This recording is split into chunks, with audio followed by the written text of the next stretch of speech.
കൊച്ചിയിൽ നടിയെ ആക്രമിച്ച കേസിൽ ഡിസംബർ 8-ന് എറണാകുളം പ്രിൻസിപ്പൽ സെഷൻസ് കോടതി വിധി പറയുമെന്ന നിർണായക റിപ്പോർട്ട് പുറത്തേക്ക് വന്നിരിക്കുകയാണ്.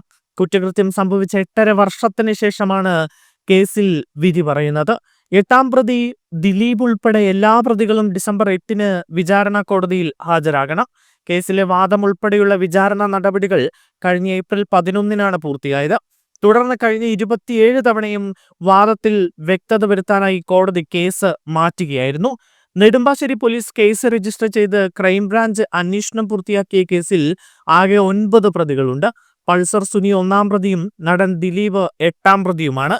അനുബന്ധ കുറ്റപത്രം അനുസരിച്ച് ബലാത്സംഗ ഗൂഢാലോചന കേസിലാണ് ദിലീപിനെ പ്രതി ചേർത്തത്.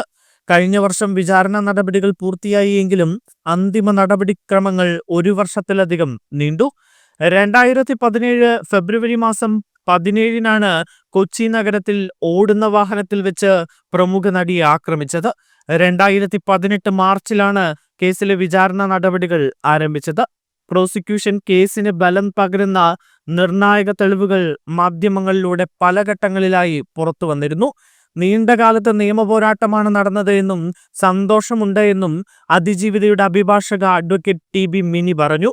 കോടതിയുടെ വിശ്വാസ്യത വരെ നഷ്ടപ്പെട്ട കേസായിരുന്നു. പലപ്പോഴും ചാനലുകൾ നിരന്തരമായ ഇടപെടലുകൾ നടത്തി. ചാനലുകളെ അഭിനന്ദിക്കുന്നു, റിപ്പോർട്ടർ ചാനൽ ഇരയോടൊപ്പം നിന്നു എന്നും TB മിനി ഈ കേസുമായി ബന്ധപ്പെട്ട് പറഞ്ഞു.